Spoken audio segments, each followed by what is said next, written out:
Hello, friends. I have been so delinquent and it's been so long since I've been here to read, but I haven't forgotten about you. It's just been, quite frankly, one of the hardest semesters of my life. I am so overworked, and finding 10 minutes just to make a simple reading video is just nearly impossible. But I'm still here, haven't forgotten.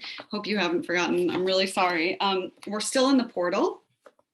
And I'll just read for a little bit, and I'm just looking ahead, and I'm thinking we have two more sections of the portal before we get to part two, when the novel dramatically changes. So if you're following along, just know that that's about where we are. All right, here we go. Winter still, and a once-in-a-lifetime moon, but she had to go outside to see it. Since that was out of the question, she watched the moon rise up slowly in the portal, shining down with its awful benevolence in the backyards of beloved strangers. Blood and super and blue, and always the first time in 400 years, and looking, everyone rushed to say it, looking like a very thick snack. She hoped the 24 online IQ tests she had taken were wrong. They had to be. When she was a child, the thing she feared most, besides pooping little eggs, was having the hiccups for 55 years, like the cursed man she had read about in her water-damaged Guinness book. But when she came of age, she realized that everything about life was having the hiccups for 55 years. Waking up, hic, standing in the steaming headspace of the shower, hic, hearing her own name called from the other room and feeling that faint electric bolt of who am I, hic, hic, hic. No amount of sugar eating or being scared would help. Everything tangled in the string of everything else. Now, when her cat vomited, she thought she heard the word praxis. Twice a month, she and her husband had an argument about whether she would be able to seduce the dictator in order to bring him down. I didn't know that he would even recognize you as a woman, he said doubtfully, but she maintained that all she needed was a long blonde wig. At one point, she actually screamed at him and lifted up her shirt. "You're saying I'm not hot enough to change the course of human events? You're telling me he wouldn't go for these?" The future of intelligence must be about search, while the future of ignorance must be about the inability to evaluate information. But when she looked at the smoking landscape of fathers laid out by cable news, it seemed no longer a question of intelligence or ignorance, but one of infection. Someone a long time ago looked at the big gray wriggle of American fathers and saw them as what they were, just weak enough, the mass host that would carry the living message. The hurtling ascendance these fathers felt, hers actually rewatched election night coverage whenever he was under the weather in his depressing den full of terrible screens, came at the expense of their daughters despising them, as they had always despised women as a general concept. How was it, she wondered, picturing her father's hands spread wide? How was it that we were the broads? The more closely we could associate a diet with cavemen, the more we loved it.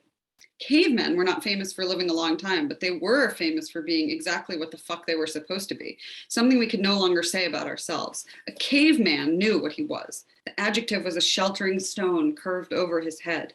A man alone under the sky had no idea. "Have you heard from blank lately?" her mother asked on the phone, and invoked the specter of a classmate who had escaped, who was nowhere to be found in any of the places where you typed in names. Her job was so legitimate that it seemed like a reproach: aerospace engineer. Had she, through her goodness and unswerving concentration, broken off into one of the better timelines? Every few years, she typed in the name and called up only the same unresolving pictures of the girl she had known, posing next to a machine that had carried her somewhere other than into the future, her familiar flesh still partially made from those orders of cheese fries they used to share in high school. Modern womanhood was more about rubbing snail mucus on your face than she had thought it would be. But it had always been something, hadn't it? Taking drops of arsenic, winding bandages around the feet, polishing your teeth with lead.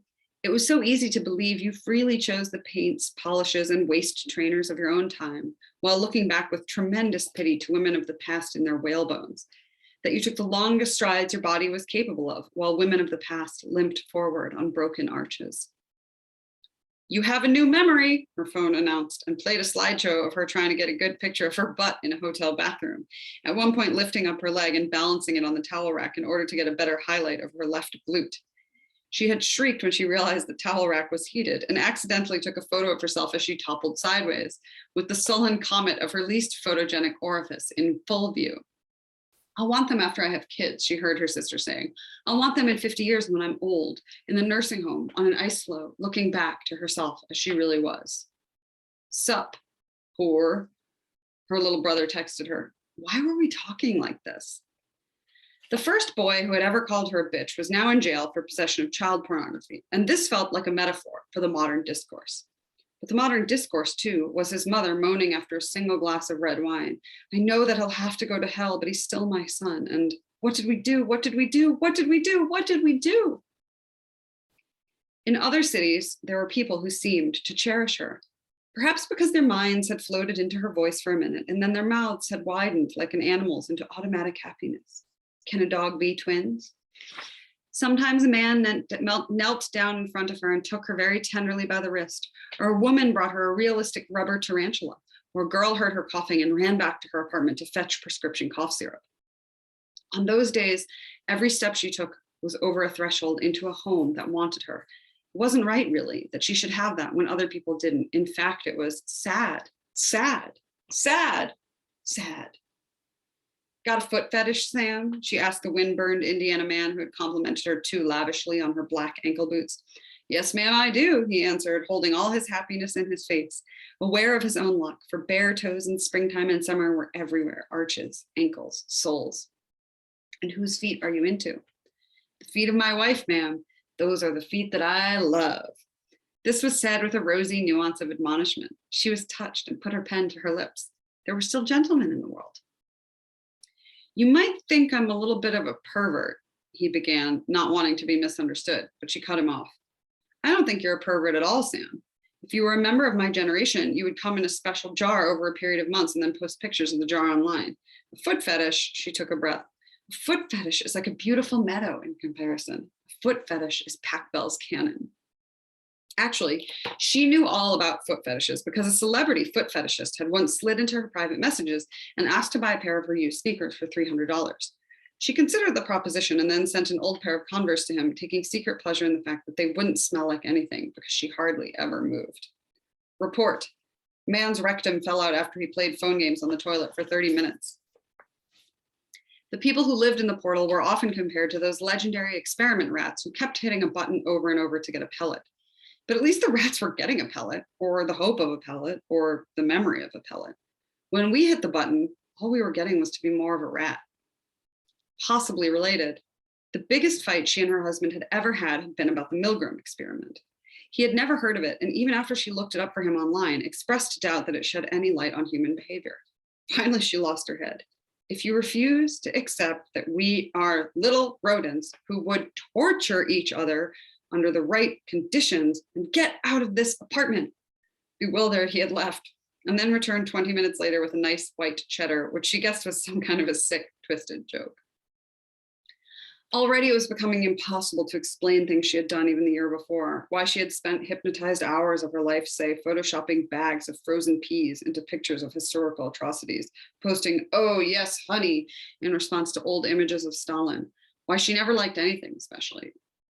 She said she was going, whenever she liked anything especially, she said she was going to chug it with her ass. Already it was impossible to explain these things.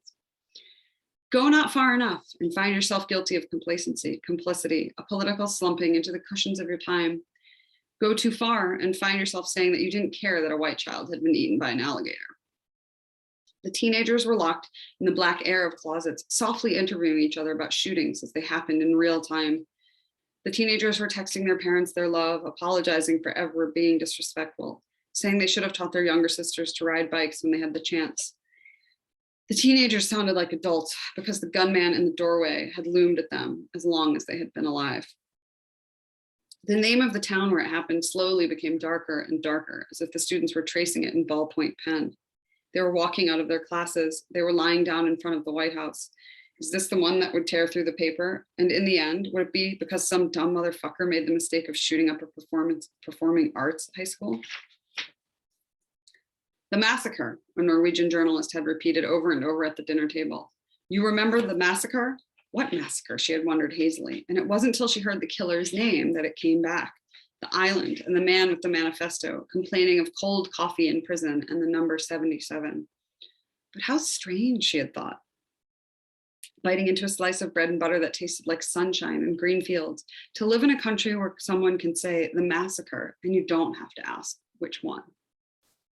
We took the things we found in the portal as much for granted as if they had grown there, gathered them as God's own flowers. When we learned that they had been planted there on purpose by people who understood them to be poisonous, who were pointing their poison at us, well, WELL.